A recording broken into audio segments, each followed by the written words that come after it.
All right, guys, we'll kick off, and then if people join as they come in, I'll let them in. Good evening, one and all, once again, and thank you for joining tonight with Talking Football in partnership with Football Coaches Australia.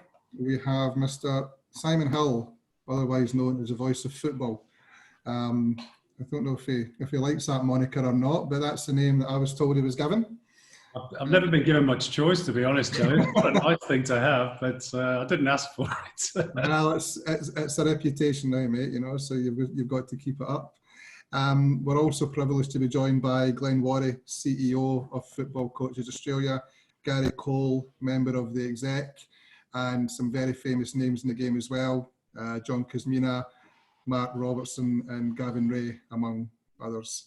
And also we've got Karen Gregor, who is on the subcommittee of Football Coaches Australia. So welcome, one and all. Everyone, for those that don't know the format, this is your forum. You just want, if you get any questions to ask Simon, please put them in the group chat. You can either send them privately or you can send them to everyone. And as soon as the questions start coming in, I will stop talking and it's all over to you. Simon will answer anything that is put to him. So just go easy on the gentleman. It's a Friday night. He's not drinking a beer. Everyone else is, and Simon's on a cup of tea.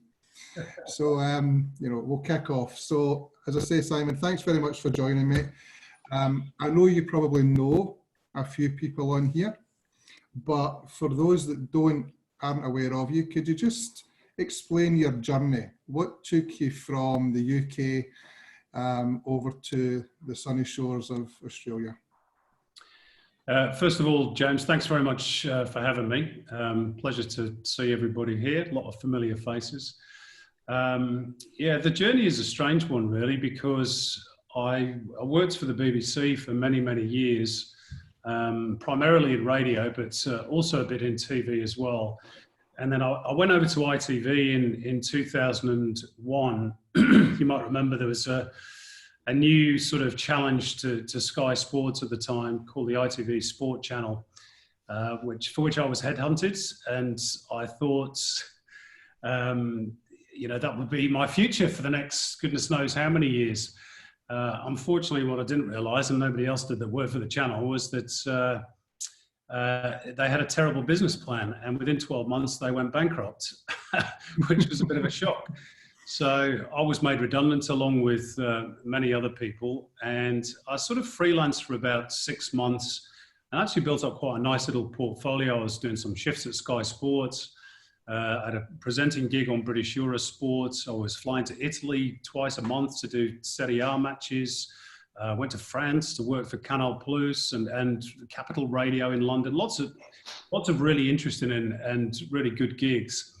And then sort of in my period off, I'd visited an old friend of mine who I used to work with at the BBC, a guy called Rob Minshall, who now lives in Brisbane. And he was working for SBS Radio at the time.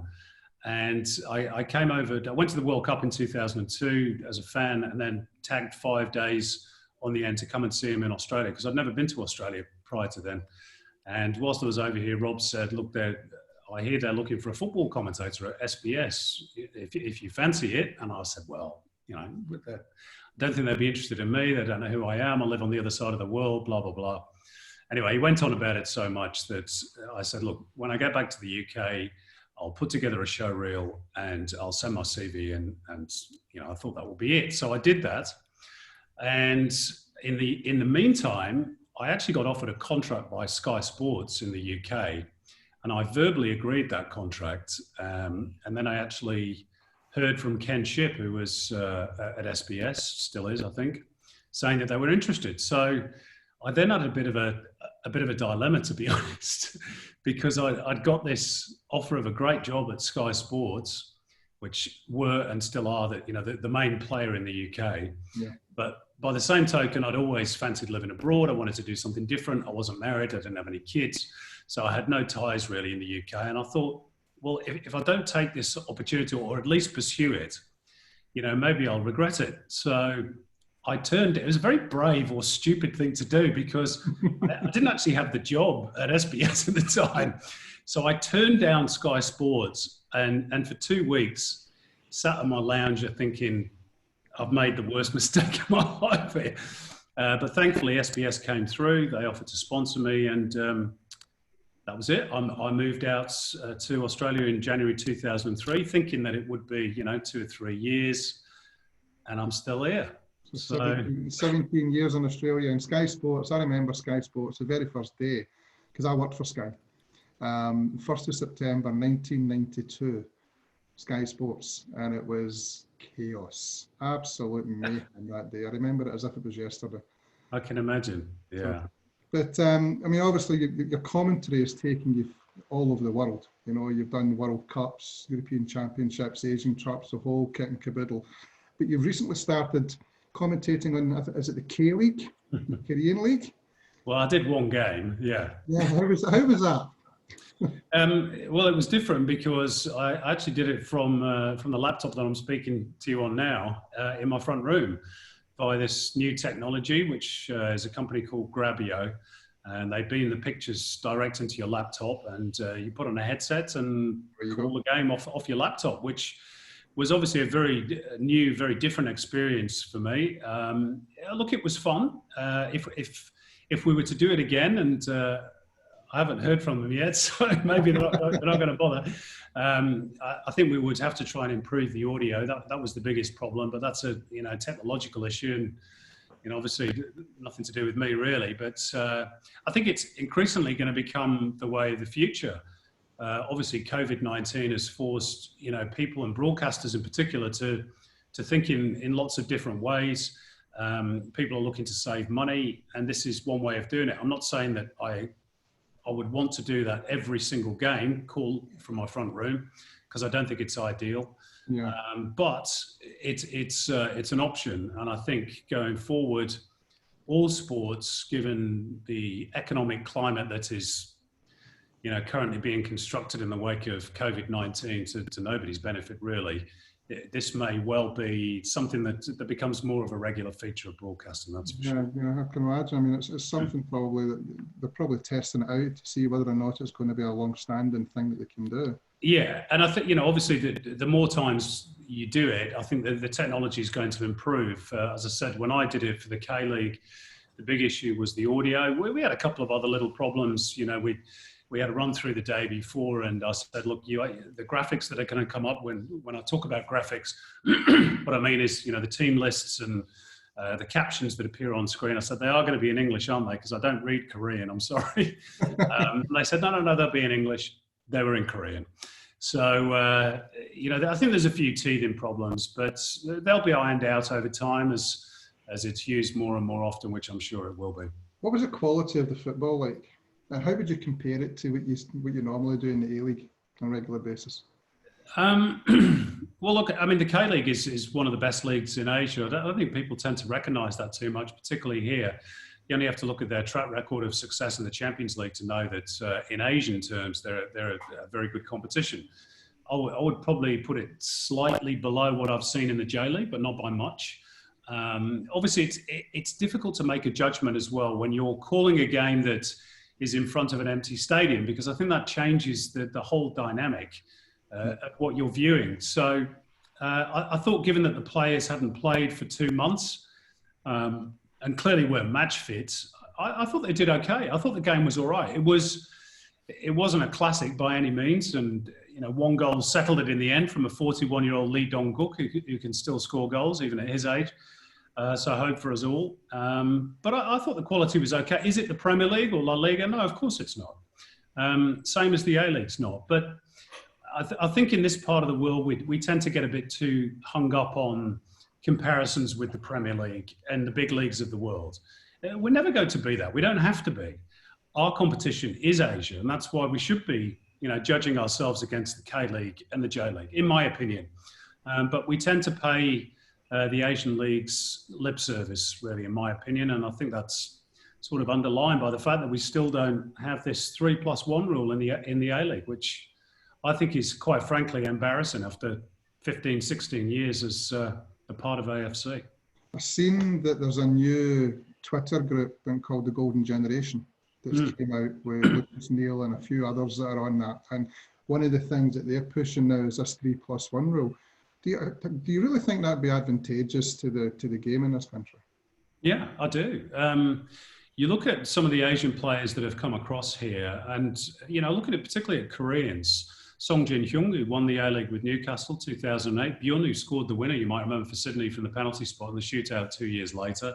Hyuk-soo So was very, very good in the early years for Queensland Roar, as they then were. And then, more latterly, we've had Shinji Ono. I even think a couple of the Southeast Asian players, Surat Suka was very good for a year or two for Melbourne Victory. Suti Suksong-kit, who was only over here, I think on a short-term loan period, he did okay as well.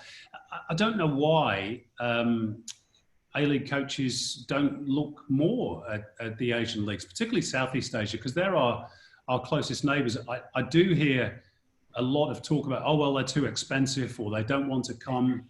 I'm not sure I buy that, quite frankly. I think we have a lot to offer Asian players, and I think they do in return. I've mentioned their football smarts. I think for a lot of Asian players, the ability to use the A-League maybe as a stepping stone to Europe, as Son Jin-hyung did. He went to play in France after his stint with Newcastle to learn English, to enjoy a good lifestyle. I sometimes think, and I might be being overly critical here of A-League clubs because I don't see them day in, day out, but I think their scouting systems across Asia could be a lot better. And I think they could make a commitment to the AFC. I think it would be a very good look for us as a new member of the Confederation if we adopted the 3+1. But it seems that the clubs just don't want it. They don't see any value in it. I'm stumped as to why, to be honest.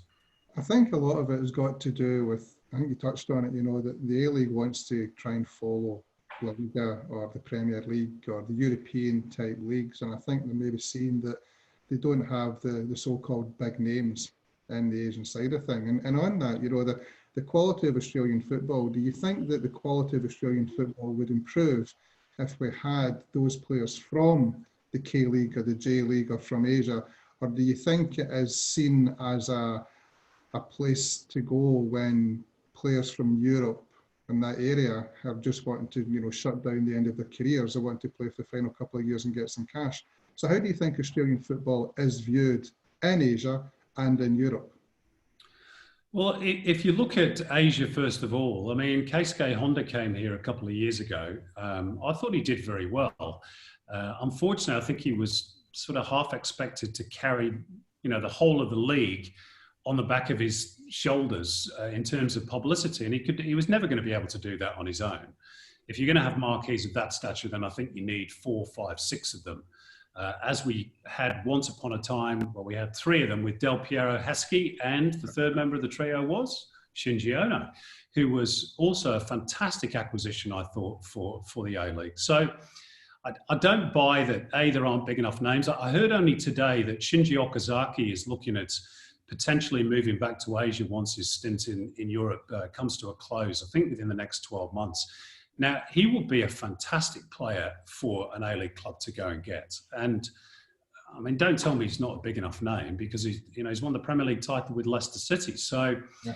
I think there is the potential there for those Asian names to come across here. How is it viewed in Europe? Well, look, Europe tends to be rather narrow-minded in its approach to Asian and African football, I think. I know particularly in the UK, they don't tend to know an awful lot about it, but it does have a small and pretty dedicated audience that watches the games on BT Sport. And I also know that a lot of footballers and coaches watch the A-League. I know, for example, that Steven Gerrard watches the A-League.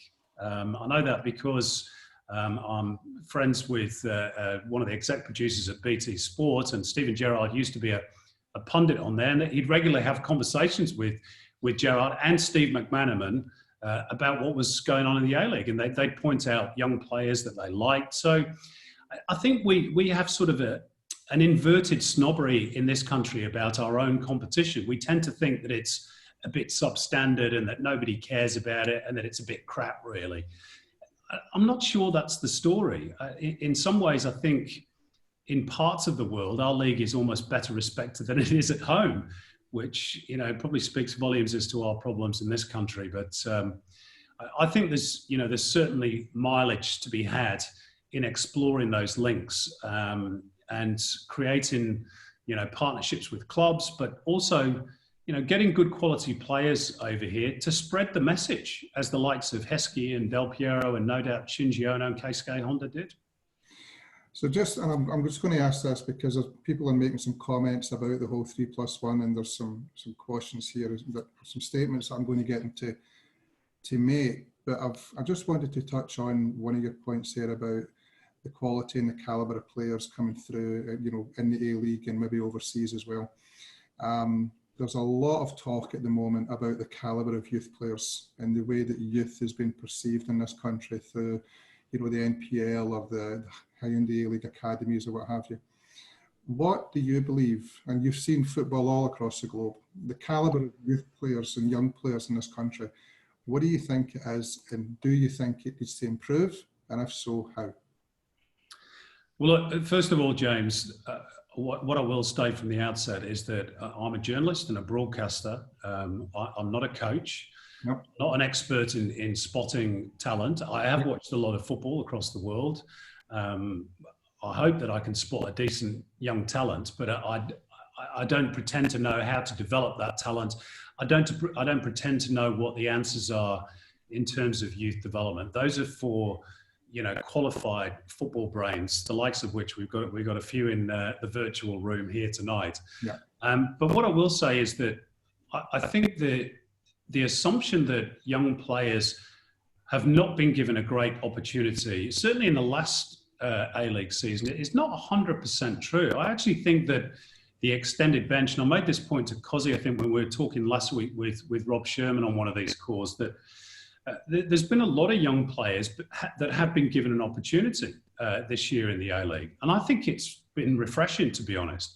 I think that extended bench has helped with, I think 2 places are reserved for, is it under 21 players or youth players? 21, yeah, 2 for under 21s, yeah. And I think that's helped the coaches in that they've been able to, you know, draw on their young players to give them some experience and ease them into the first team. But I think we've got some pretty decent young talents that are coming through. You know, I'll pick a couple of names. First of all, Connor Metcalf, that I saw at Melbourne City this year, had sort of a breakthrough season. I thought he was excellent. Big, strong boy, Novocastrian, although he plays down in Melbourne. I think he's got a big future. He can create goals, he can score goals, he can tackle, he's decent in the air. A decent all-round midfielder, I think. Another couple of examples. Down in Adelaide, Luis Dorigo, for me, has been sensational. Now, I know Cozzy and I had this exchange last week. He said, well, he only got his chance because of circumstance, because Isaias left to go to the Middle East. Well, that's true, but, you know, that's the way it goes in football. I think Dorigo has grabbed his opportunity with both hands, and although he plays an unglamorous role in that defensive midfield position, I think he's been fantastic. And the fact that Hurchin Verbeek has not dropped him all season speaks volumes as to that. Same club, the 2 Toure brothers, Al Hassan Toure, Mohamed Toure, huge talents. Okay, still right at the outset of their careers, lots still to prove, lots still to learn, I've no doubt. But I think the raw material is still there. And as I say, in terms of the overall youth development plan, well, I think there are better brains than a journalist to try and resolve that one. Yeah, well, as I say, I just wanted to get, because everybody's got an opinion, and I think it's important that, you know, everybody sort of listens to different views and different sides of things. You know, you're seeing it from a completely different angle than the majority of people on this call that are either fans or indeed coaches. Okay, so look, there's been a number of statements and comments put through. I'm going to open up the call to Michael, because Michael's made a couple of comments, and I think, you know, from a statement standpoint, it would be good for him to make his point and then open up the conversation. So, Michael, on you go, sir. You just reiterate the comment that you put on the chat, please. Oh, thanks, James. Hi, Simon. How are you going? Hey, Michael. How are you, mate? Yeah, good. Good to see you. You too. Yeah, I think I agree with what you say about the 3+1, and with Suchi Sumsongkit, who was here for 10 games, as well as Surat. And I think that A-League clubs need to target more Southeast Asian players with very technical and very quick players as well. And we can capture the international student market, like, because, for example, if we get a Malaysian player here to play, most of the Malaysian people who watch football will go and support their fellow countrymen, and they'll pick an A-League club as well.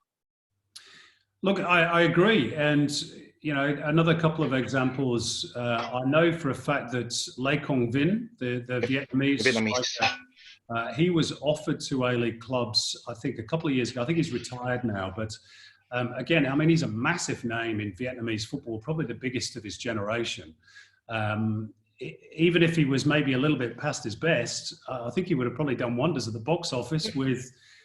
you know, for a club in Sydney or Melbourne, given the amount of Vietnamese people living in those cities. So that was one. The other point, I made this, I think last week, again on the chat with Rob Sherman, that out in the west of Sydney, there is, and I'm not saying that A-League clubs should target a Nepalese player per se, but there are these immigrant communities that almost exist outside the official framework. When Australia played Nepal in the World Cup qualifier, I went out to do a story on the Nepalese community. I had no idea that they have their own football association with, I think, 25 clubs and over 1,000 players. And they are not affiliated to the FFA. I don't know why that's the case, but you've got all these sort of unseen football participants and communities that at the moment are not being tapped into. For what reason, I have no idea. But I think our connection with Asia is so important. You know, Frank Lowy did a lot of good things, maybe some not so good as well towards the end of his time. But that move to Asia, I think, is his legacy. I think it's the best thing that ever happened to football in Australia. I'm not quite sure we've made the most of it because we still tend to tilt our gaze back towards Europe or South America.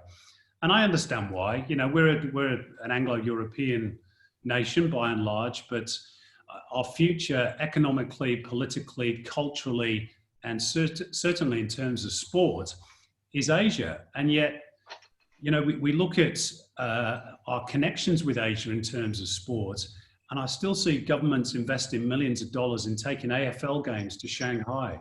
It's a waste of money. Scratch my head. I mean, are you serious?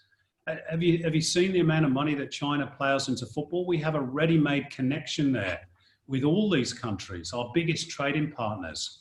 And instead, we go and try and sell Aussie rules over there. I don't get it. Don't get it. Gary, you've got a comment as well on this as well from Asian countries as well. Where am I? Yeah, you're on. Hey, Gaz. He's muted himself. Hang on, Gary. Gary. Gary, hang on. You've muted yourself, mate. There you go. Crossover. There you go. There you go. Dinosaurs and technology. I was actively involved in Victory recruiting Surat, and I mean, for the quality of player he was, as someone that had, I can't remember how many caps for Thailand at the time, was great value for money as well.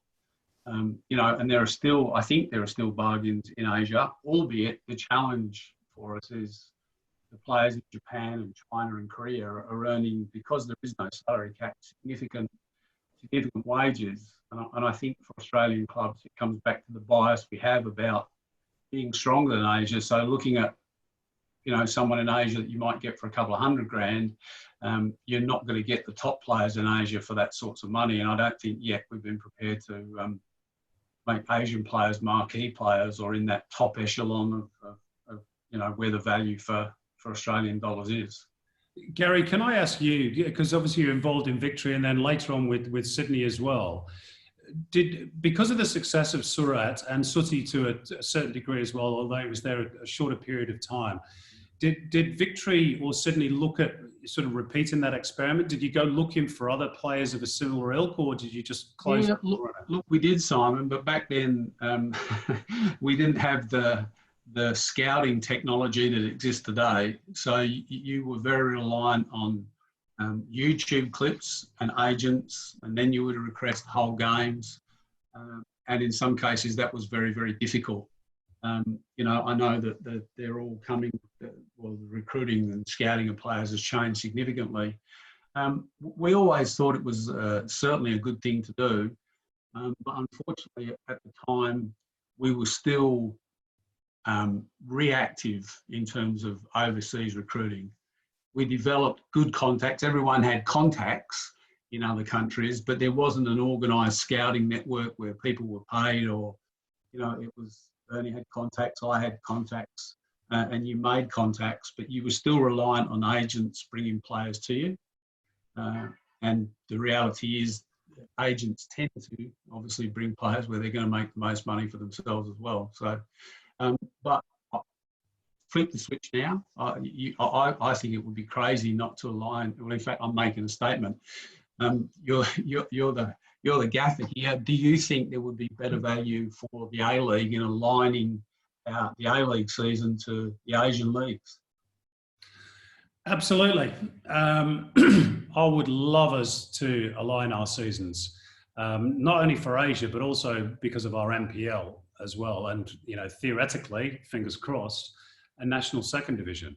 Yeah. I think it's the way forward for us. I understand why we play in summer. I get the reasons for it in terms of, you know, commercial viability. But I think the argument that for playing in summer was always that it gave us that clear air. Well, to me, that's gone. That air has been filled. The other sports have just, you know, they've extended their seasons, or we've now got AFLW, we've got Big Bash cricket, there's the tennis, the golf. You know, the year is full. So I don't think there's any viable reason now for us to just say, oh, well, we're playing in summer because that's where it's less busy. I don't think that's the case. So I'm fully in agreement with what James Johnson has said, at least publicly. I know there's a lot to be done, but you know, it's got to become a football first mentality. And for me, that means playing the best time of year that suits our players, which is winter, aligning with Asia, aligning the NPL so we can get a proper pyramid going. And hopefully that will, you know, pay some dividends in terms of our Champions League performances as well. Of course, the thorny problem then is broadcast rights, it's stadium availability. This leads, one conversation in Australian football leads to another. We all know this. But, you know, personally, I think that we should be looking at smaller stadiums anyway and going away from Suncorp Stadium. Beautiful though it is, it's too big for Brisbane. Similarly in Sydney, I have no idea why Sydney FC would want to go back to the SFS. Beautiful new stadium though it will be.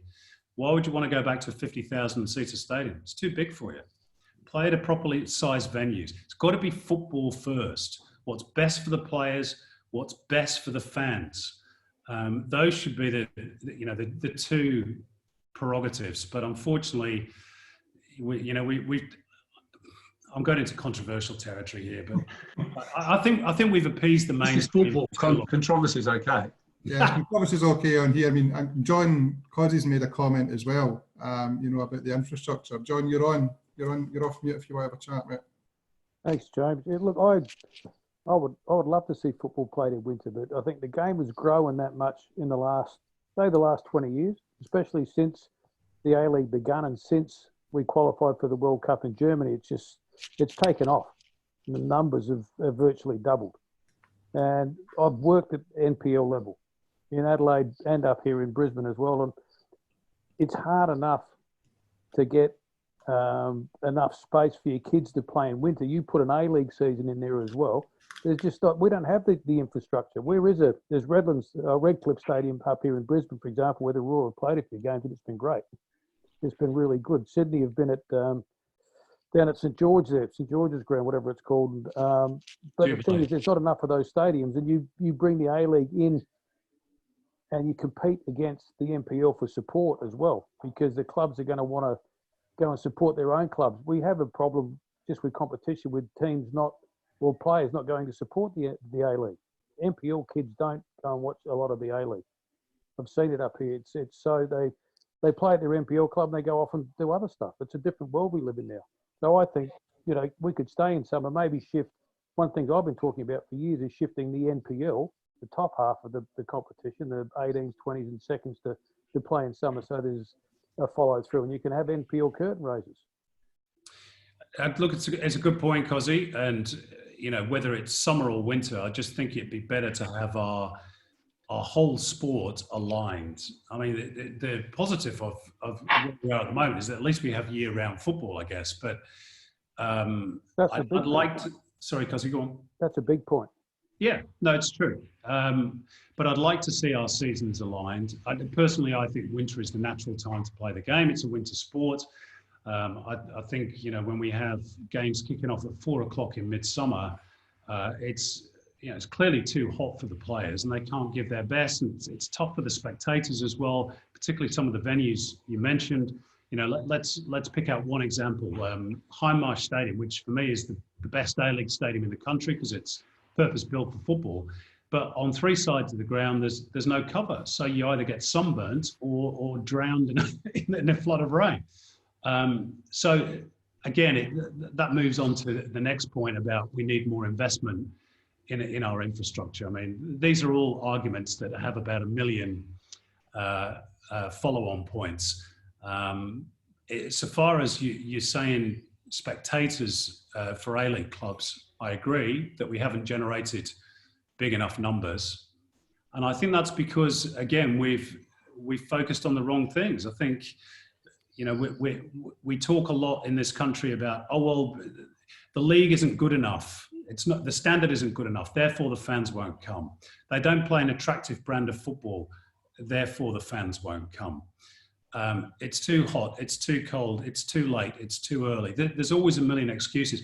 The key to it all for me is that the clubs, by and large, and some are better than others, but by and large, I don't think they have aligned with their football community enough. They haven't engendered that tribalism, which is what we need in football. It's, you know, it's great to have marquee players. I love having Keisuke Honda here, but it's not about the guy inside the shirt. It's the badge on the front of it. That's why you support your team, whether they play great football, crap football, whether they're in the top league or as my team was 20 years ago down in the 3rd division. Didn't stop me going. We were terrible, Man City. But I went every week because that was my club. And I know it's a different country here, different culture, but I think we have to try and engender more of that. The A-League has done it to a certain extent, I think. You know, some clubs like Victory and Sydney, Wanderers maybe, you know, they're very good at it. But by and large, I still think it's not been connected in quite the same way. I'm not suggesting I have all the answers, but to me, I think that's one of the keys. Simon, I grew up in that environment. It was, and I think a lot of other guys on this forum tonight were probably in the same boat, whether it be here or overseas, wherever they were born. But that's changed. Kids at NPL level aren't really tribal anymore, not like they were when I was a kid growing up, not like they were 25, 30 years ago. It's a different world we live in now. Kids come and play football. It's almost social. They love their 3 nights a week and they love playing for the NPL if they get there, or they play in their community competition. It's all about participation. I'd agree with that, Cozzy. I'd agree with that. And at NPL level, the kids, I mean, I coached at Brisbane City. They had the best part of 600 juniors. We'd struggled to get 50 people to a game on the weekend. The kids weren't playing. We had to actually invite them to do something beforehand, like a curtain raiser or a 5-a-side at half time, just to get parents to turn up. And that's because a lot of kids that I think have come into football in the last 10 to 15 years when the growth has really come about aren't football people themselves. They grew up supporting other sports. Their kids love football because of the massive expansion and globalisation of the game in the last 2 decades. So they've come into it because of their kids, but they don't have that tribal culture or nature about them anyway. So we've got a lot of hurdles to overcome. I totally agree. If I can offer one potential solution to that, and we had the solution and blew it, I think if you go back to the first year or two of the Wanderers at the old Pertac Stadium, I would say that 2,000 people started to turn up on a more regular basis to be a part of that atmosphere that the RBB generated. Now, I know there was a few idiots that misbehaved that needed to be dealt with, but those smaller stadiums with intimate atmosphere, with unique football tribalism in the stands, that was the biggest aphrodisiac I've ever seen for football in Australia. And I remember going to a Sydney derby. You might have even been there working with me, Cosy. I can't remember, but Western Sydney against Sydney FC, and the noise that crackled around the stadium. Every seat was full. I know it was a derby, and I know a couple of flares were let off, which people don't like here, but the noise was phenomenal. And I remember thinking, God, this is better than Europe. It was fantastic. And what did we do? We killed it. We killed it ourselves in a bid to appease the mainstream that didn't quite understand it and thought that we were all hooligans. Well, did the mainstream see it as a threat? Absolutely they did. But our leaders weren't strong enough to stand up and say, you're wrong. We've got a couple of idiots. We'll deal with them. But by and large, our supporters are the best in the country. And crucially, they are our point of difference. That's what attracts people to the game as much as anything else. And we've lost that. We've killed it. I mean, I go to A-League games now, and it's, you know, with one or two exceptions, it's a very cookie cutter experience. And I go all over the country, same as you, Cosy. Everything is very sanitized, very bland, very safe. And look, it's a pleasant experience, but it doesn't set the hairs on the back of my neck going like it used to. And that's what football is about. It's that edginess. And I think particularly the younger demographic are very attracted by that. You know, younger people are anarchic by nature, and they love something that's a little bit on the edge like that. We killed it. It still angers me to today. And, you know, it goes back to that Rebecca Wilson article that was written in 2015. And the rather cack-handed response, I have to say it, of the FFA, when the easiest thing to do was to come out and defend their own supporters. And they didn't do it. It still baffles me today. Let's change the tact a little bit. We've got a few questions coming through, Simon. So we'll go into a slightly different subject. Martin Doherty has got a question for you. Martin, you're on with Simon. Thanks for that, James. Hi, Martin. I wanted to stay on what you were on there. Bureaucracy's killed the game, Simon. You're spot on. And whilst you have been controversial, I don't think it's actually that controversial, mate. These guys never had the guts to stand up for something that we truly love. They're not football people. They were actually making decisions for us. And I know it sees all they're shaking their heads doing the same thing. These people have actually ruined it for us. And believe it or not, I live in Brisbane at the moment. Before I give you my question, I live in Brisbane. We actually used to live in Cairns, okay? My brother went to Pertex Stadium. I remember going to Parramatta Eels when I lived in Sydney in 1986. I remember going to that stadium watching the rugby. My brother went to watch Western Sydney Wanderers, and he said, if you do nothing else in your life, get down and watch them. We jumped the following week, my wife and 3 children, in a camper van and watched Western Sydney Wanderers against Central Coast Mariners. I think we interviewed you, didn't we, Martin? Didn't we interview you on Fox? Yeah, I thought we did. You did. I was the coach of the Heat for FNQFC Heat. But just that's what football people do. We drive anywhere, we go anywhere. But you know what? I wouldn't even think of getting out of my car to go and watch Brisbane roar now. That's how sad it is. And I live in Brisbane. That's how sad it is. And I've actually got a full-time job in football. Okay? I wouldn't even go and watch it. That's how sad it is. Okay? So bureaucracy's killed the game. All us football people, we live and love the game.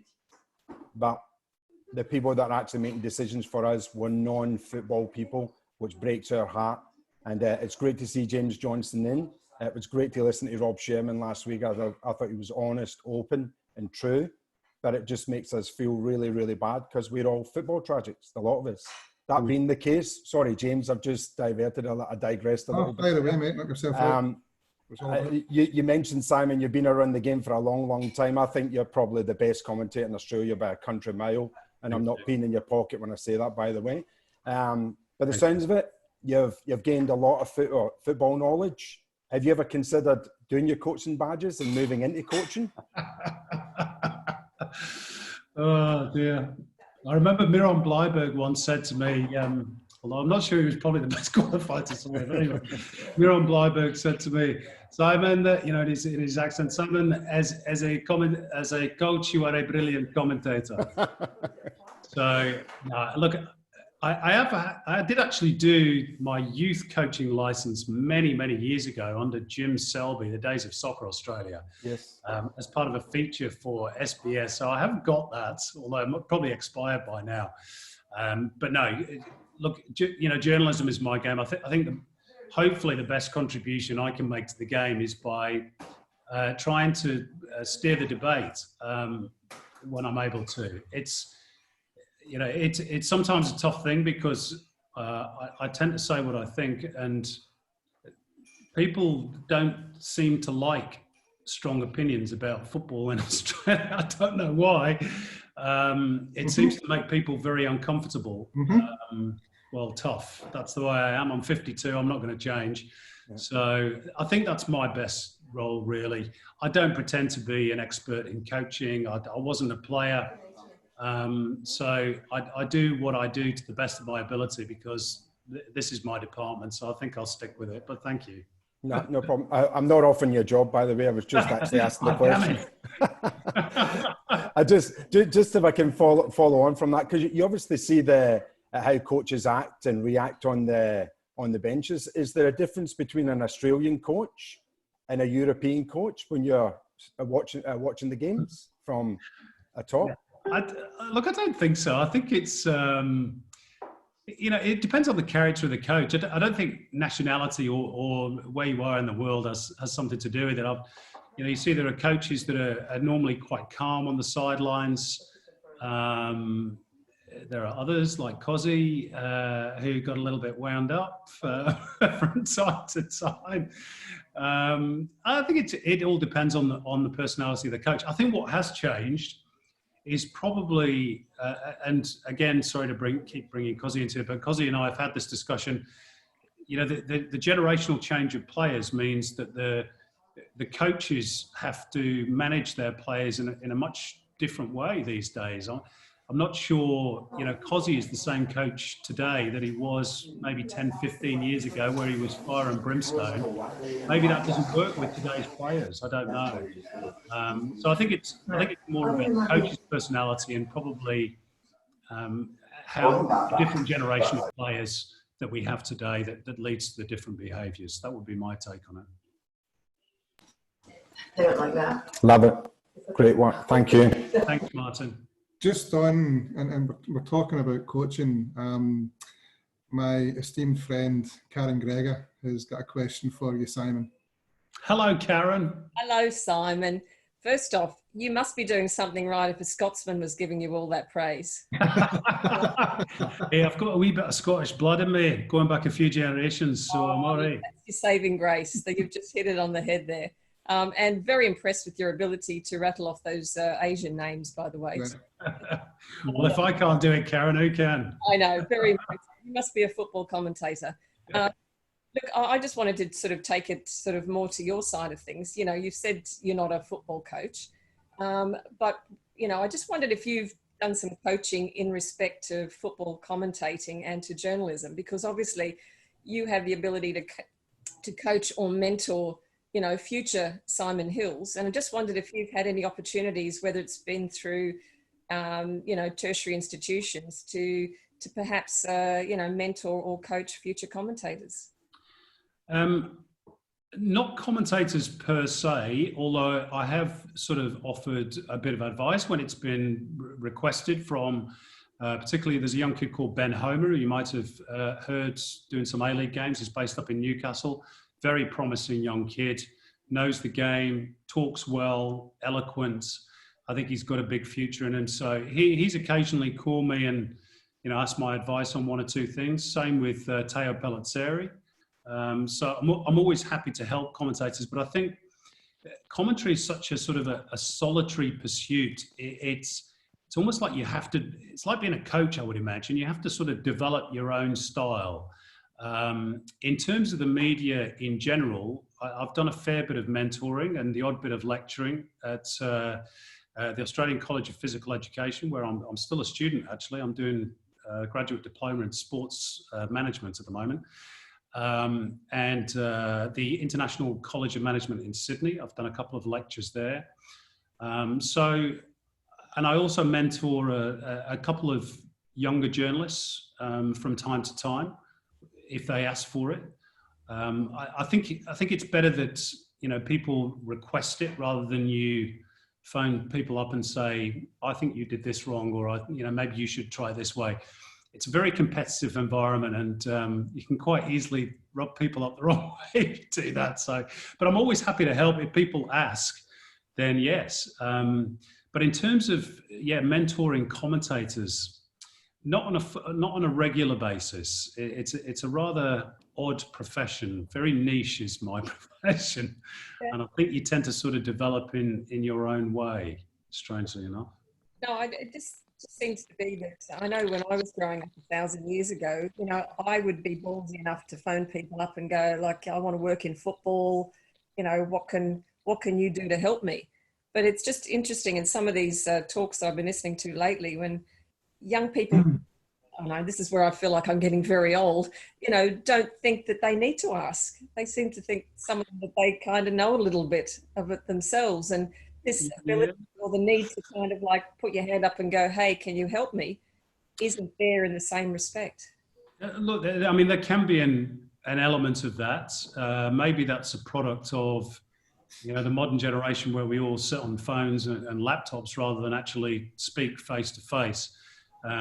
There are, as I say, you know, younger kids in the media, particularly Ben Homer, who I've mentioned already, who's not frightened to pick up the phone and ask, you know, for a bit of advice, which I think is great. And I'm always happy to do that.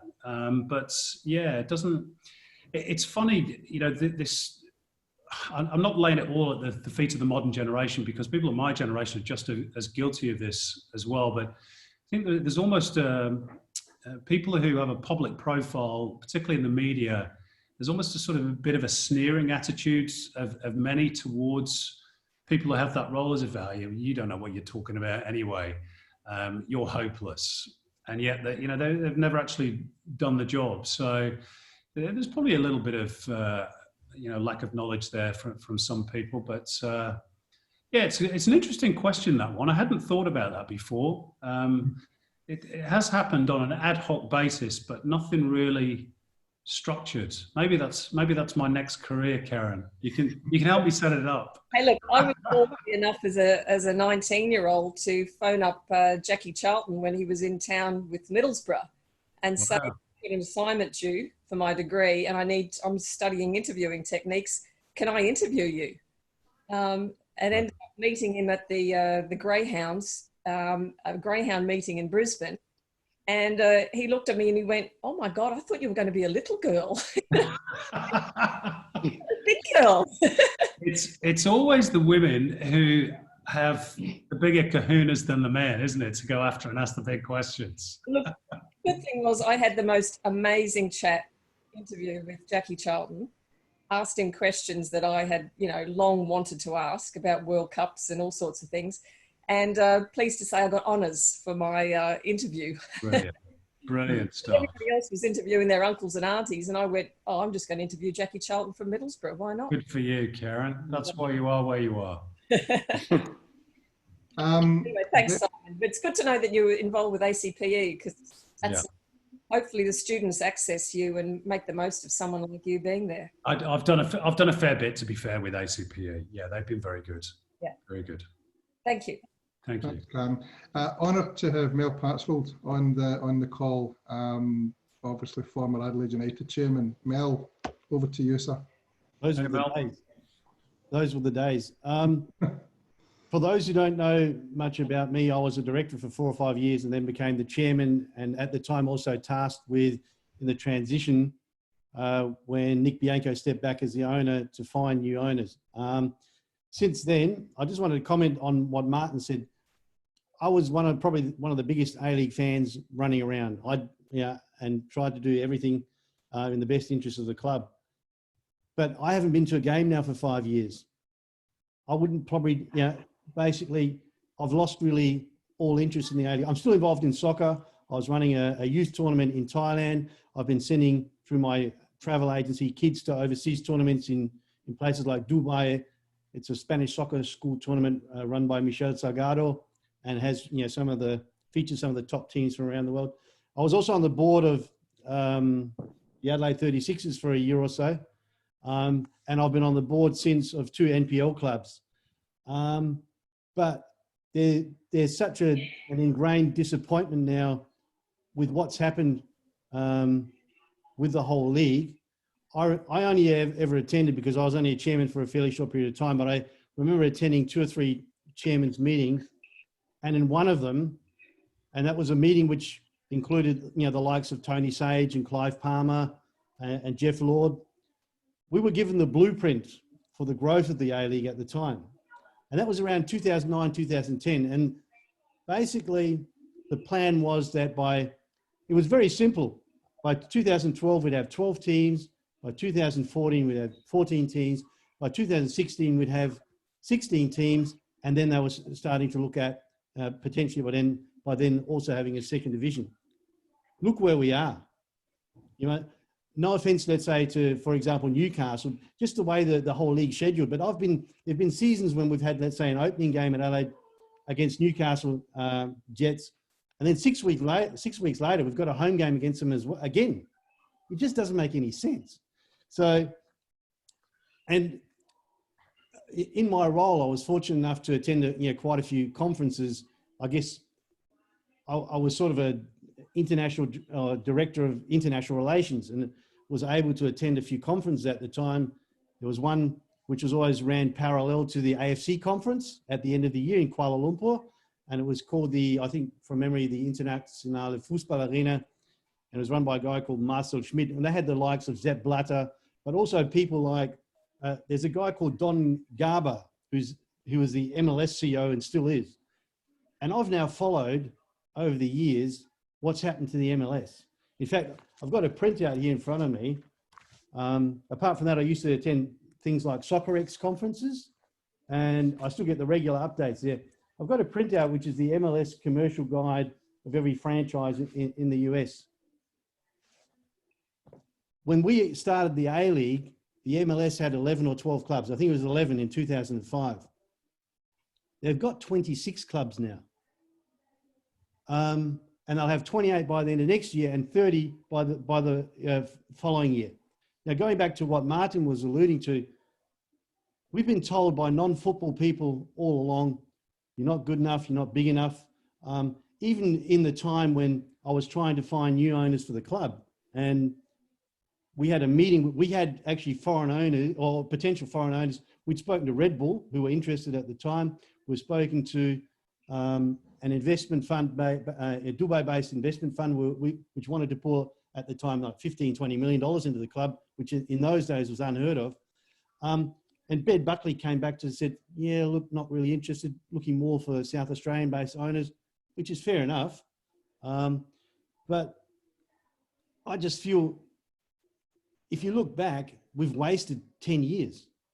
There's been virtually no growth whatsoever. Where are we now? And looking about why it's not an attractive league, there has been no growth. And now we've basically, the way we have grown now, we've now put a third team into Melbourne, and now potentially another third team into Sydney. Now you look at the MLS, they've got, they will soon have 30 clubs. They've only ever stuck with 2 clubs per city. There's New York and there's Los Angeles who've got 2 clubs. I don't know why we didn't go into, let's say, a Wollongong or a Canberra, or there would have been so many other options for expansion. And we actually, at 2010 chairman's meeting, there were three options, and I remember Hobart and Canberra were amongst them. Sorry about that. But we've never really pursued it. And I'm looking at the likes of Buckley and David Gallup. It's nearly like they've been sent to the FFA and just to screw things up and not grow things. I know that sounds stupid, but it's nearly Conspiracy. like... Sorry? Conspiracy theory. I mean, no, but yes. You know what I mean? I mean, it sounds ridiculous, but we couldn't have done any worse, Cozzy. We could not have done any worse with where we've gone. You know, the argument I always heard that we don't have the infrastructure, we don't have the population, you know. I think about a year ago, I went on to, I checked out some of the English clubs, because I've got a German background, by the way. But I checked out some of the English clubs that are playing in the Premier League. You look at Brighton's got a population of 140,000, Huddersfield 150,000, Burnley 73,000, West Brom 75,000, Watford 90,000. We've got the likes of, well, I think we've got Wellington in the league. Why haven't we got Auckland? Why haven't we got Christchurch? Auckland's got a population of 1.5 million. Christchurch 350, 400,000. Hamilton 500, 600,000. Don't tell me we don't have the population, but the lack of growth and diversity within the league, it's stunted, and that's why we've gone nowhere. And it can be done otherwise. And like I said, I go to this printout of all these MLS clubs, starting with Atlanta United. The franchise value, according to Deloitte and Forbes, is 500 million US. That's the newest franchise. They're worth, in their own right, more than our whole league and all the clubs. And there's 26 of them. The average value of the clubs there is 250 to 500 million dollars. We've done nothing. We've gone absolutely nowhere. Look, I would totally agree with you that we haven't made progress, and we've missed big opportunities as well. For example, 2012-13, the Wanderers came in, immediate spike. We had Del Piero, we had Heskey, we had Ono. Interest with it was at an all-time high. We should have expanded the season after, or at least put in a plan for expansion the season after. We didn't do it. 2015, we hosted the Asian Cup on home soil and won it. The whole country watched it. Yep. We could have flown off the radar on the back of that. We didn't do it. As recently as 2016-17, the grand final between Sydney FC and Melbourne Victory, cumulatively between Fox Sports and SBS, who were the two broadcasters at the time, pulled in over 2 million as an audience. We should have expanded on the back of that. We didn't do it. Yep.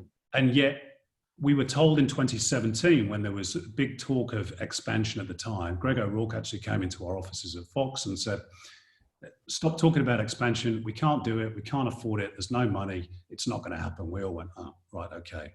4 months later, we're expanding the league by 2 clubs.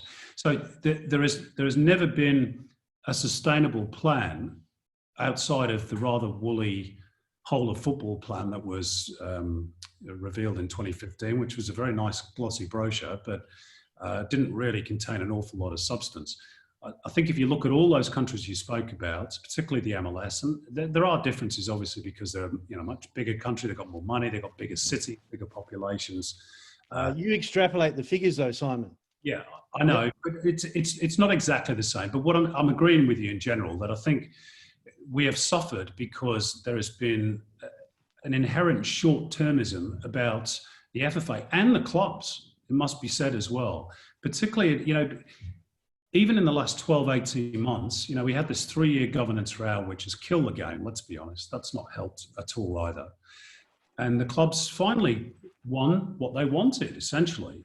And they've had 12, 18 months on the back of that to formulate plans to reboot the A-League. What have they done? Nothing. I don't know what they've done. I don't even know who's the head of the group, to be honest, at the moment.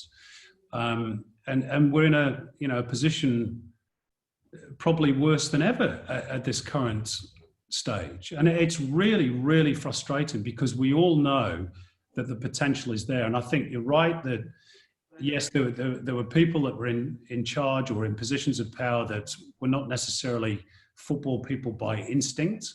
I think you can certainly have a mix of business people and football people to run the game, but there needs to be that fit. You need to feel football.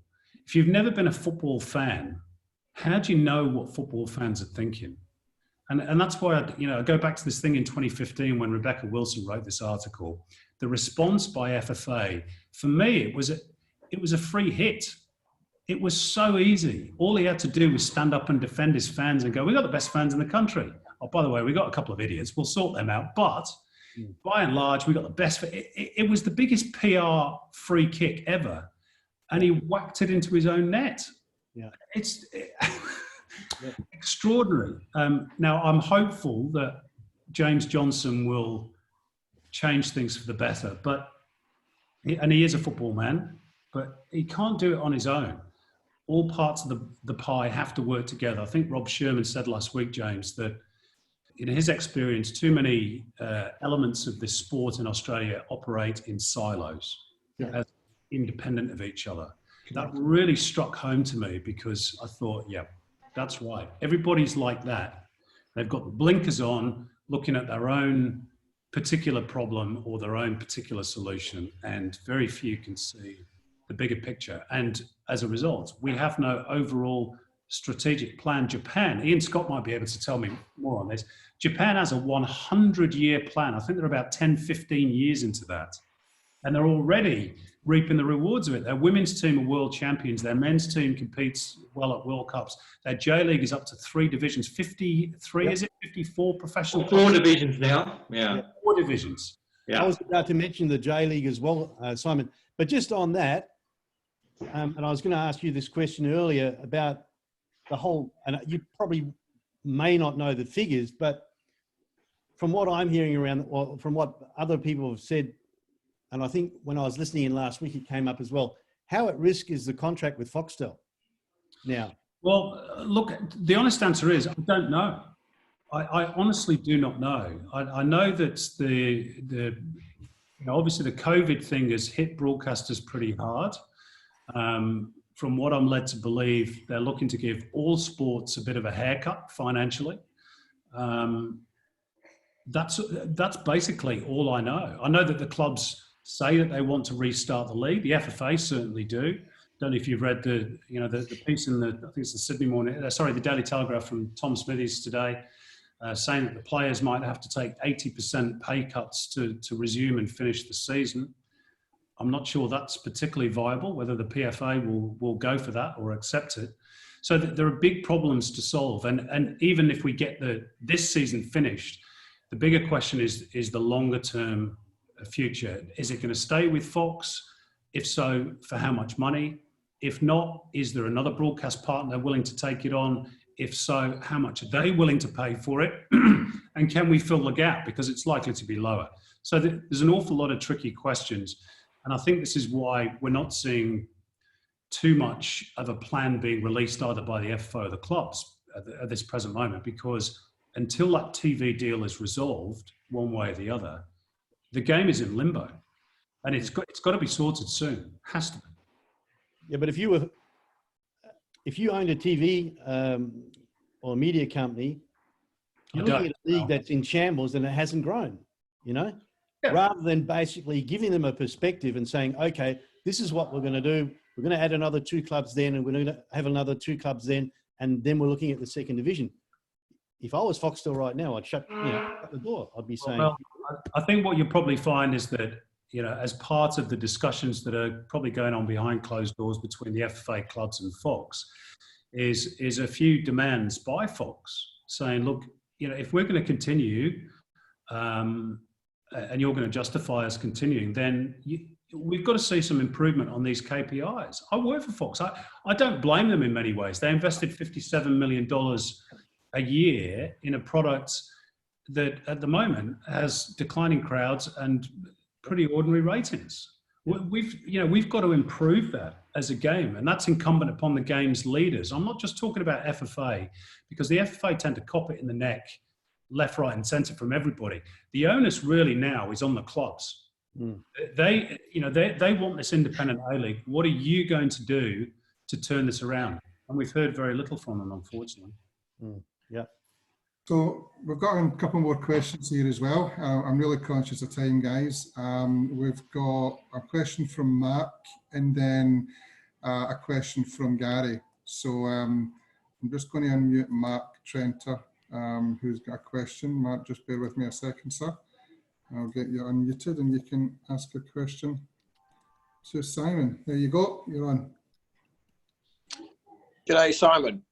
Hello, Mark. How are you? Good. Are you? Great to join the group. Thanks very much. So just a very brief history on myself. I was an apprentice professional footballer with West Bromwich Albion, sponsored to join Sydney City in 1978. Met John Cosmina on a plane. John was leaving Arsenal, and I was leaving my club, West Brom, to join Sydney City. I think John was going back to West Adelaide. Anyway, I don't derive any money out of the game these days. I have my own transport business, and I have a house at Newcastle and a house at Bellingen, not far from you, Glenn. I believe you live at Stewart's Point there. But just from a layman's terms point of view, I'm concerned about the current curriculum, and does anybody know? I guess, does anybody know? Is it changing, or is it remaining constant in terms of the NPL and 13s, 14s, 15s, 16s? I guess maybe I could open up a discussion with regards to current curriculum. I think that's a question for people like Gary Cole and Mark Robertson and John Cosmina and one or two others, really. Yeah. I'm treating you as a sub-chairman here. There is a rumour that it is to be rewritten. Sean Douglas, who I think is head of coach education, has intimated that's the case. And the blessing here is that it seems that the principles of play will be written back into it. So maybe players and coaches get an understanding of the basic principles of the game rather than playing with systems. But again, that's just conversation, Mark. I don't think there's any set plan right now, because most of the coaching staff for member feds and for FFA are not currently working. So I don't think it's going to happen in the immediate short term. Yeah, fair enough. And just observations are going around the traps. And if I may, as a nation, we appear not to promote, for example, if a talented 14-year-old, I go around, I think if he's talented, I would like to play him in 15s, or I'd like to play a 15-year-old in 17s. As a nation, I don't think we've ever, there's so much objection to that. I can't understand why, and I looked for solutions, but why are we against promoting, as a general rule, promoting our talent upwards? I think that stops the development of our talented young kids in Australia. Hence, we're not producing talent in Europe or at the top. Any comment on that? Did that question make any sense? How many glasses of red you had, Trent? No, what I'm trying to say is, for example, I have a B licensed coach, but I'll go around the traps and the NPL clubs, and I'll say things like, "Hey, that 15-year-old, maybe he should be playing in 17s." But there's a rule. There's one rule for one club, one rule for another club. Where, I'm sorry, but that guy doesn't get promoted into 17s. He needs to stay in his own age group, for example. It seems to be a constant battle. I don't know whether anybody's got any thoughts on that, but I come across it regularly, and I've been in Australia for 40 years, and it's still apparent, and it happens. But most guys that are successful in professional soccer have always played up, like I always did. The Pelés, the Beckenbauers, the Beckhams, they've always played up their ages. Why do we not do that as a nation? Why is it not compulsory? Why do we hold back kids? I just don't get it. Coaches hold them back. Yeah, James? Yeah, you're unmuted, Mark. I had an idea you would want to talk about this. I'm just going to unmute Gav as well. Yeah, only because I was like technical director of Harcoa. I think, Trent, the main problem you've got is I seem to be playing a player up an age group discriminates against the ones that are already capable of playing in that age group. So the headache comes with parents that are paying $2,500 to play for the club for their son in a particular age group. Now, if you bring someone else up, and I know this sounds bizarre, if you bring someone else up from a younger age group and play them instead of someone who is only eligible to play in that age group, you're gone, you're hanging yourself, and you tend to sort of lose your club on that. What you will do though is you will, before you get into that NPL sort of environment, my son played 2 years up, and that was from the age of 7 all the way through to the age of 12 before he left Australia. Now, whether there's an insurance situation where clubs can be deemed as putting people at risk, and I knew that putting my son 2 years up was a risk physically and probably not so much detrimental to his body or his development. But I'd done it for those pure reasons, Trent, is because I knew that it was going to be more beneficial for him. Yeah. However, when I got into being a technical director at Harcoa, it really became difficult and really apparent that you couldn't play players up an age group, no matter what you thought or no matter what your philosophy is. I'm a football man, and I would have loved to have done that. But it was the best opportunity you could get to play someone up was take them off the bench. So they play in their own age group, put them on the bench, and then put them on for the last 20 minutes. And that was you really bleeding them in, albeit I had coaching staff that wanted to play some of the younger ones from the first whistle. But you just, unfortunately, that's my story at Harcoa, and I'm fairly sure that probably goes across the country, mate. Yeah, I get that, and thanks. That makes perfect sense. I'm not sure what the solution is. I guess it's a financial thing, and it's appeasing everybody. But you also get the situation where you've got this mentality that's definitely consistent, whereby we'll promote you, and you've been great. We'll give you can sit on the bench for us. Sit on the bench for us attitude. I think, how on earth are you? And rather than saying to a young kid, hey, you're going so well, you're going to crack at first grade, or you're going to get an opportunity in the 16s or 17s. But we got this attitude that you're going to sit on the, we'll give you, you can sit on the bench, and someone gets injured, you might get a run. I don't get that. Yeah, you get my drift with regards to that sort of attitude that we have a community attitude throughout an elite program, which kind of quite concerning. That's a good point, Trent. It's a good way to describe it. But you go back to Robbo's point about the parents who pay $2,000 or whatever it is for the registration for their kid. They expect games for their son. But that you pay $2,000, you register your car, you don't get to make up the road rules, do you? Yeah, I know. It's the same sort of thing. It's like you pay for your son to play football, and hopefully he's going to learn. So if he's going to miss out, he's going to miss out. And this is where you get this dilemma, especially at NPL, because do we really have the best kids? Or do we have a lot of kids that can actually afford to play football, and some kids miss out because they can't? Oh, 100%. You're definitely missing out on a pool of kids that can't afford it, Cozzy, that's for sure. The car park mafia is the parents, mate. It's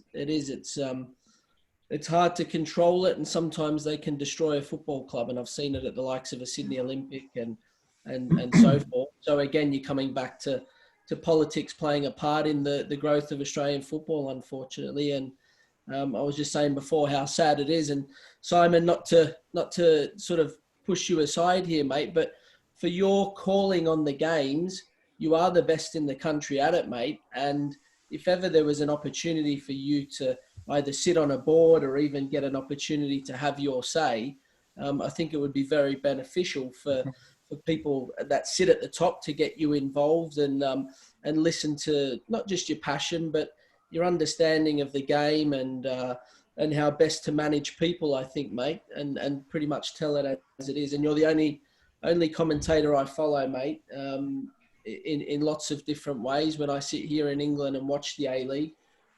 Always glad to hear your voice on the other end of the line. Thank you very much, Mark. That's really kind of you to say that. In terms of sitting on boards, I think the problem for, if you're a journalist, if you sit on a board and make a decision, then at the weekend you might have to go and commentate on something that's been affected by that. So you're sort of a bit conflicted. So I wouldn't do that whilst I was still working as a broadcaster. But yeah, I mean, you never know. And I sort of put my opinions across, or I try to anyway. It gets me into a lot of trouble. I can assure you of that. But everybody has an opinion on the game, and I think that's brilliant. To go back to where we started from, we talk about, I think, the golden generation just coming out. saying that they've got a vision statement and they want to implement change. And I've already seen some people going, oh, well, what do they, they live in their mansions overseas. What do they know? Come on. It's good to have the discussion. It's great to have, whether you're whether you're Mark Viduka or a grassroots volunteer for a club. If you've got football in your veins, it doesn't matter. You're entitled to an opinion, aren't you? So I think the only thing there, Simon, mate, is the opinions of the boys really needs to be filtered before it hits public mainstream. And I mean that in the nicest possible way, because there's no point in the boys having an opinion and James sitting at FFA and trying to do something else. We don't want that tug of war. We don't want that fracture. I have suggested that someone sits in the middle of it, but we'll see where that goes, mate, because I think it's really important that, I'm not saying you filter all the shit out of it, but you've really got to be careful here, because there's going to be some powerful thoughts there. And if everyone casts their minds back to the golden generation, let's say, we can't just take it as a given that what was given for them back then is going to be the right thing to do for the children right now. Absolutely. Yeah, I totally agree with that, mate. Sorry. Go on, Martin, go ahead. No, Mark, spot on, absolutely spot on. I'm sitting listening to these guys on Optus TV and all that now, and I agree with regards to filtering. I think listening to the golden generation and the rest of the guys, they are frustrated and they're disappointed, okay? And it's going to get to a stage that somebody's going to tap them on the shoulder and hopefully say to them, like, enough is enough now. Now let's get some actions into the words that you're putting in there. You can just, the sadness and the disappointment in these guys' voices, that they want to be known as the golden generation, but they want another generation happening, and they want it happening now. So you can sense that they're so disappointed. They don't want to be put up on a pedestal. And I was listening to one of the ones on Optus Sport last night, and such good comments coming from Vince Grella, Craig Moore, just so many good, and Paul Ocon as well. They're just disappointed. They're frustrated. Martin, if I can make a point on that. Yeah. And this sort of relates to, the role of the media. And Robbo said that the comments aren't being filtered. Back in the day, you would have a debate like that is moderated by a professional broadcaster that actually knows, when to cut it, carrot and stick, and to also, question if Mark Viduka comes out with a theory. Well, hang on a minute. What about this, that, and the other? Why? That's the role of the professional broadcaster. Now, unfortunately, in this day and age, is that you putting your hand up, Si? Sorry? Is that you putting your hand up? It doesn't have to be me, but in this day and age, the role of the professional broadcasters is hugely diminished. And this is because TV execs believe that people just want to see celebrities. Yeah. They just want to see ex-players, that only ex-players are entitled to opinion. Now, as I've just said, I think it's great that ex-players have opinions. Golden generation, grassroots play, whoever it is, fantastic. The more the merrier as far as I'm concerned. But if you're going to put it into a professional environment on television, then it's better to have that moderator who's a little bit impartial and say, well, hang on a minute, what about this? What about that? But unfortunately, we're not particularly well respected anymore. Is it because of frustration? What, on my behalf or the player? No. I mean, not from you. I'm talking about from the players. Is that why they're just they're hanging, they're washing it to dry, literally? Or has nobody got the guts to actually say, no, we're going to get a professional moderator? Look, I think they genuinely probably want to help.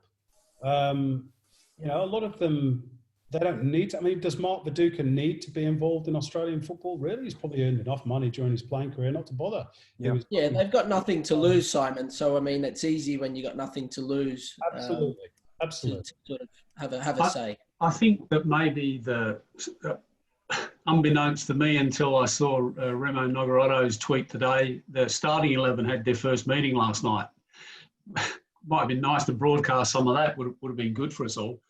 maybe that will be a bit of a filter for them, because I think 3 or 4 of the guys are on that group, along with some of the Matildas, Willie Smith, and a few other people. So, you know, I think that's the hope and the prayer for us all right now, that starting 11 group that's a broader than just the golden generation of, I think there are eight of the blokes on it right now. Actually, some of that information is going to start to filter us out and make us all believe that there is some light at the end of the tunnel. It's not a train coming. And maybe that will maybe put the reins on them a little bit, albeit it appears that with the advent of their Twitter feed yesterday and their website today, that there's a bit of a political scheme about to unfold. I think the issue is, Coley, is that, you know, you can put all those great football brains in a room and they can come up with the best ideas in the world. But if there isn't the financial backing to be able to implement the programs that they want or the things that they want to introduce, it's just another talking shop, isn't it? Unfortunately. But Simon, that for me is part of the problem. That FFA, since the A League started, the reason that we don't have a second division, the reason we don't have a the reason that the second division has not come up and the league's not gone on is because when things happen, they've always had a draw called the too hard draw, and they throw shit in there and there's no working towards a solution because we can't afford it. We all understand that the resources are thin, but how about this is the time for us to sit down and say, okay, this is the plan. This is the way that we need to go forward for the A-League, for the second division, for the development of players, not because clubs bloody need the $2,200 a head, but this is the best pathway forward for boys. This is the best pathway for girls, and they might be different. And this is actually, we're all on the same page. How the friggin' hell we're going to pay for it, that might be, because it could be that we can't afford to do this now, but if we think that this is the best way to go, then surely that's got to be in the plan. I agree. Can we I work out? And this is my thing. I had this thought last week listening to Mark talk about his time running an academy in Sydney. Our game is huge. It's bigger today than it's ever been. More men, more women, more boys, more girls, more coaches, referees, administrators. And when you're in amongst it and you start to talk, you find out that in amongst the mums and dads and the coaches and the people on the boards, we've got some unbelievably smart business people. We've got plenty of politicians in local government, plenty of politicians in state government, plenty of politicians in federal government. They're actually fans of the game. But I don't think we've ever learned out how to get them aligned and on the same page to help us drive this. So my thing is, why can't we be innovative? If Mark Robinson, a former player, can work out how to create a full-time gig for himself and 5 other blokes in Sydney, why can't we do that on a grander scale and be innovative? Coley, can I bring in Ian Scott here? Scotty, you're in Japan. I don't know if you have the answers to this, but I know Japan's a different country, bigger population, probably more corporate hell. But how have they gone from a similar sized J League at the start of their life in 1993, I think it was. That's right. Where they are now with this 100-year plan, and they seem to have KPIs that they hit every 2 or 3 years. Why are they so organised and why are we so not? It's a difficult question to answer, mate. But look, obviously having the FIFA World Cup in 2002 was a great kickstart. Okay, so they started in 1993. Obviously, they then put together another J League team, a J2 in just before 2000. Really, I think, and look, I mean, I did a lot of work with the Lara Reds, one of the biggest teams here, and they were in with the community. You know, I mean, you can't believe, I used to live in Alara, and you can just hear all the crowds practicing their songs about the players, and it was really ingrained within the supporters and the community, this whole club, you know. Also, obviously, the J League is the way they've done it, their plans. I mean, they have a plan of, okay, let's get 11 million spectators to the games this year. They have these sort of goals, okay? Whether they get there or not, and which they didn't get there, but they got damn close to it, but they keep giving themselves goals or programs or opportunities to try and build from, you know? So, and they keep going with this. And obviously, look, in Japan, obviously, they're different people, how they work. They're very respectful and, you know, they follow rules, and obviously the J-League says X, they'll then follow it. But I think more importantly, the J-League clubs are owned by massive corporations, okay? They have a lot of funding and a lot of money that they pump into these clubs, which also helps with the development of it, I would assume. The sponsors are guaranteed, basically, you know, so they have a lot of money, these clubs, with those sponsors. They can then get, and look, these clubs are not professional either. They don't have a lot of professional people working in the front of the club, you know. You know, they're coming from the company, and obviously the people working are teaching these guys, but I think it's really where the guts is actually within the supporters here in Japan, in my opinion. That's the backbone of the clubs here. Good lesson. Just it's incredible here. You really can't understand it. I mean, there's no games going on, but you have these little communities, okay, and they have like committees within the spectators, you know. So, and you know, they have, okay, you look after this committee, okay, you come up with this song for this player who scores a goal, and you look after this one, you come up with this song with this guy scores a goal.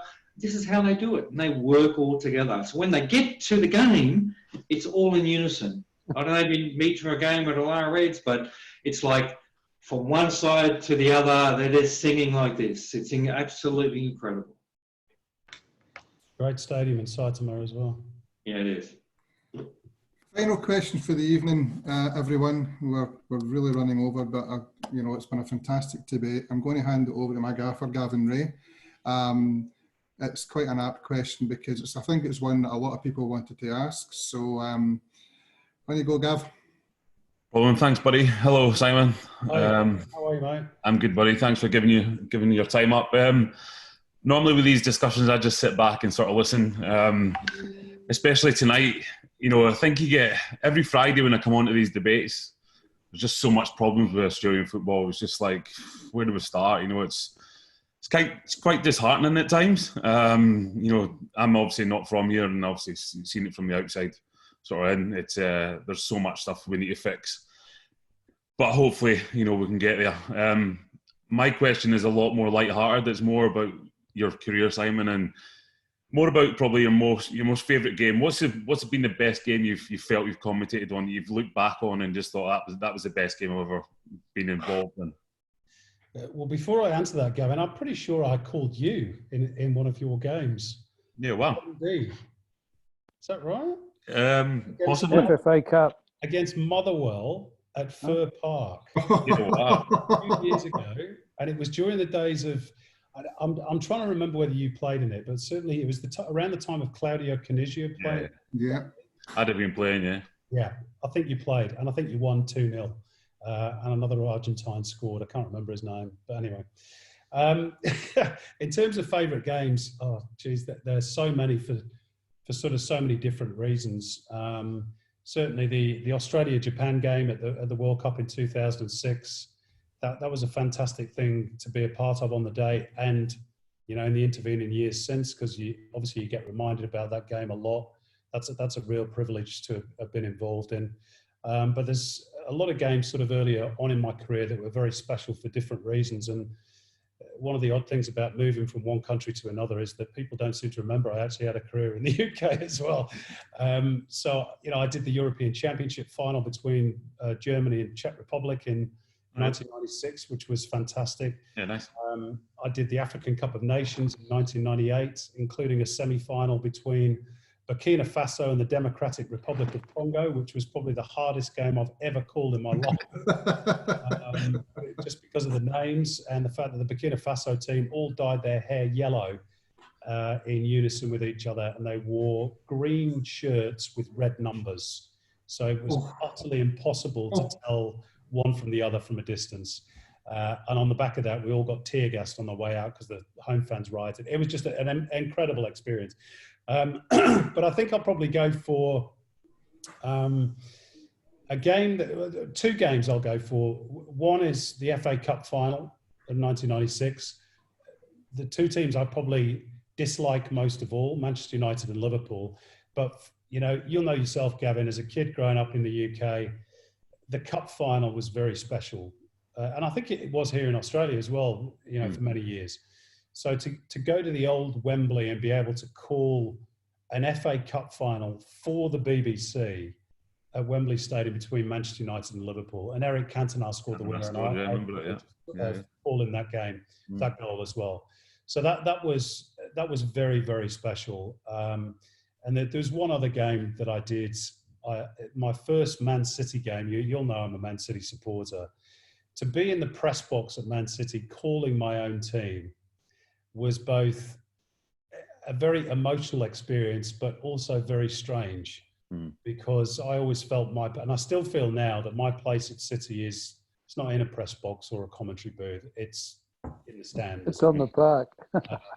and so it was odd, but I remember my dad was there that day, and he walked past me and gave me a wave, and I could tell he was really proud that his lad had sort of made it, working in football, which was still is his passion at 85 today. So I think football is still that emotional connection with our childhood, isn't it? Which is why we're all so passionate about it. So no, definitely. Yeah. Lovely story. Yeah. Love it. I know it's a fantastic way to end the call this evening. Simon, thank you so much for your time, mate. I really, really do appreciate it. I just very quickly want to hand over to Glenn Warry. As you all know, Glenn is the CEO of Football Coaches Australia, and I'm just trying to unmute him at the moment because I want to let Glenn come in and make some statements. So if you just bear with me a second. Glenn, can you unmute yourself, sir? There you go. There you go, Glenn. Yep. Thanks very much, Simon. Can you hear me there? Yeah, I got you, Glenn. Yeah. Thanks very much, Simon. The storytelling, I just find the storytelling in football just so worldly and so enriching compared to the other sports. A question I'll finish with, just to ask you, to get you to finish off, and you've touched on it a number of times tonight, just regarding the storytelling potential within football. For a second there, I thought you were going to say Gavin's game at Motherwell was the best one that you'd seen, but no. He did play well. He did play well, did Gavin? Yeah. But, I listened to your story tonight. I watched Fozzie last night with Barry Cassidy one-on-one. You've touched on, we've got characters on the call tonight who played all around the world. I just wonder, why is it in football that we don't sell our story as well as we should? Why don't we use coaches and players, and particularly young players? The stories of the young players coming into football are just unbelievable, with the young refugees and the Australian boys who are going overseas to play. Why doesn't football use the personalities to sell the game better than they do? It's a good question, Glenn. There are a few reasons, I think. First of all, and we've touched upon this already tonight, I'm not sure that in past years there has been an awareness either at the FFA or the clubs of just how good some of these stories are. I've emceed functions for various A-League clubs. I won't tell you which ones, but there are people who work in those clubs who are probably very good at their jobs, but they don't know who their players are. They don't know the stories of their players. So if they don't know, how are they expected to sell them to the rest of, the mainstream country? Secondly, I think we have cultural barriers. Football is not the sport of choice in Australia, so it's difficult for journalists to get any sort of column inches for football. I know this. I speak to football journalists regularly, and they're hugely frustrated. They'll have great human interest stories, but their editors just aren't interested because it's only soccer, and that's the stigma our game has to bear. And just to lead on from that, the final point, and I made this point last week again with Rob Sherman. If you look at the amount of mainstream football media that we have lost over the last 3 years that hasn't been replaced, Les Murray, Mike Cockrell, I know they passed away, nothing we could do about that, unfortunately. David Davutovic, Matt Winley, both at the Herald Sun, Ray Gatt, the Australian, Daniel Garber's left Fox Sports, Carly Adno has left Fox Sports, Anna Kemp has moved on from the Daily Telegraph. Even going back a little bit further in time, Jesse Fink, David Corran, Matthew Hall, none of these guys are writing about football anymore. Our football media is dying before our very eyes in the mainstream. So there's very few people left who understand the game that are able to write about it or broadcast about it. We have so few voices. And I'm afraid that's an indictment as to how badly the game has done over the last 3 or 4 years, that we're seen as being so dispensable and we're not being replaced. It has to change. And that has to change. That has to change. Ladies, gentlemen, thank you so much indeed for your time this evening. Simon, honestly, mate, great debate. Can't thank you enough. This will be on the LinkedIn and will also be on the Football Business Network website. Just give me a couple of days to get it up and running. Next week's call is with Anton Isaac, who is the chairman of Football New South Wales, which should be a cracker, considering I've got people from Football New South Wales wanting to join that call as well. So it'll be an interesting debate. But Simon, once again, thank you so much. I hope to see you and hear you on Fox sooner rather than later, mate. We need to get you your dulcet tones back again. I hope so.